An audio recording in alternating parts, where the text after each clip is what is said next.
Let's talk a little bit about the National Park Service. There are 423 properties in all 50 states and some overseas territories such as American Samoa and the Virgin Islands, including the 63 national parks. Okay, so this is a little bit of a misunderstanding, people, for all of us people, I mean, that we think that the national parks are just these 63 national parks. There's the National Park System, and it's managed by the National Park Service. There's also national forests, which are not managed by the national park. They're managed by the Bureau of Land Management.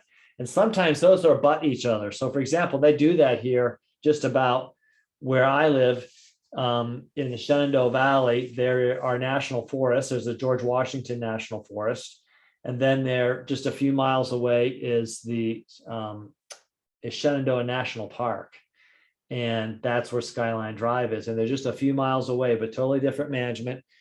The net designations in these names, so like whether it's a national monument, a national forest, national seashore, national lakeshore, national historical parks, national memorials, those names actually mean something. That the laws that the Congress passed for establishing these places, the names actually matter. So for example, a national park, the idea is to preserve it in its current state. There's no development allowed. You can't hunt, you can't log, you can't do anything like that on it.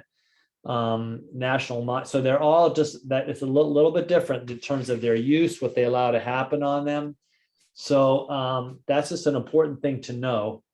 But there's 423 of these properties. So even though you look at the national park system, you think, well, there's 63, there's 400 some properties. There's some in every state.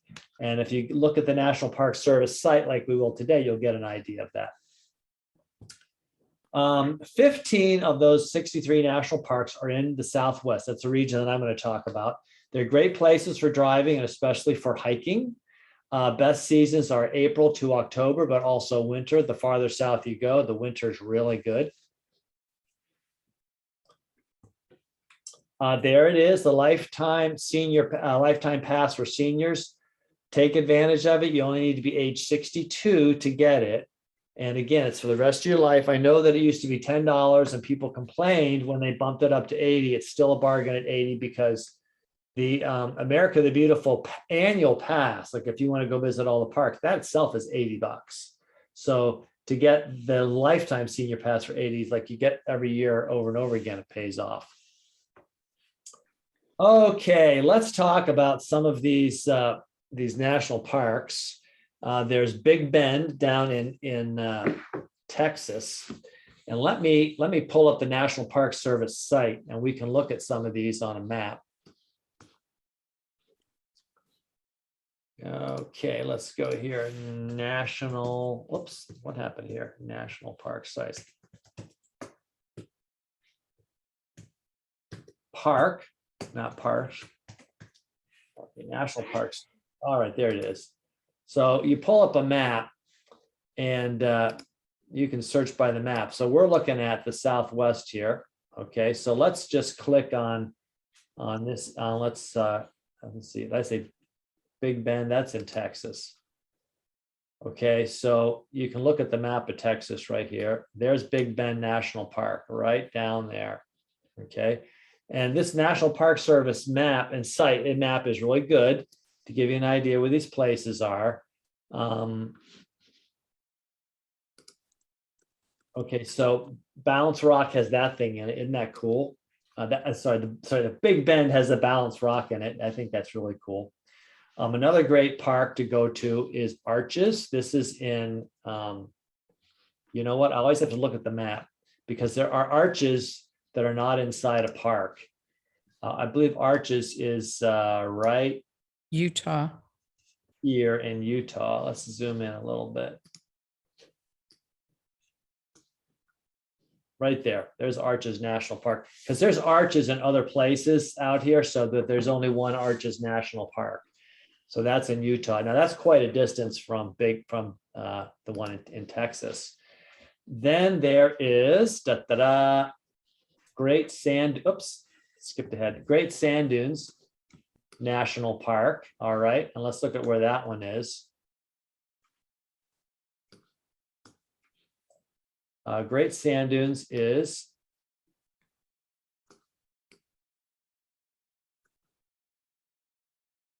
I thought it was right here in, oh, I know, Great Sand Dunes is in Colorado, right? It's on the eastern side of the Rockies.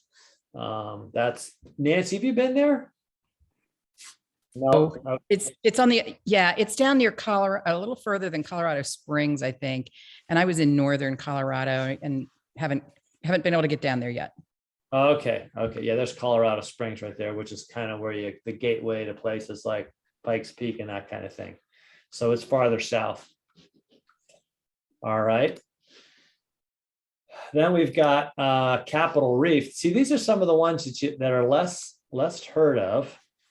And now I'm forgetting where Capitol, oh, there it is. Capitol Reef is over here in Utah, so it's just a little bit west of Arches.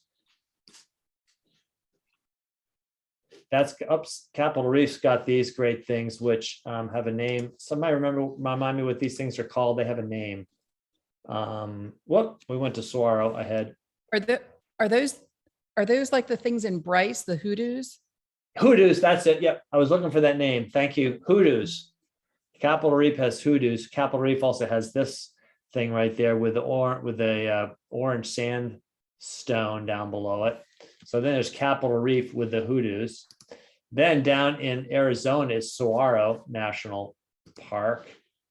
Let's get down to Saguaro. Way down south here. It's just north of Tucson. Zoom in a little bit. And if you haven't been to Tucson, there's some great scenery around Tucson. There's Tucumcari NHP National, I think it's probably National Historic Park. And then Fort Bowie National Historic Site. I think that's what these mean. Those little abbreviations. So that's going, these are some of the, that's down in southern Arizona. Then there's the Petrified Forest. Okay, I have not been to the Petrified Forest National Park, but I've been actually through the Petrified Forest. Nancy, you were looking up your finger like you've been there. Yeah, we hit a number of, when we drove the entire Route 66, and it goes right by there. Okay. I didn't stop in the park, but I drove through it here on Route 40, US Route 40, a really long time ago. But I did manage to see, we pulled over to the side and we looked somewhere around here, because I think there's some of the stuff, some of the petrified trees are outside the park as well.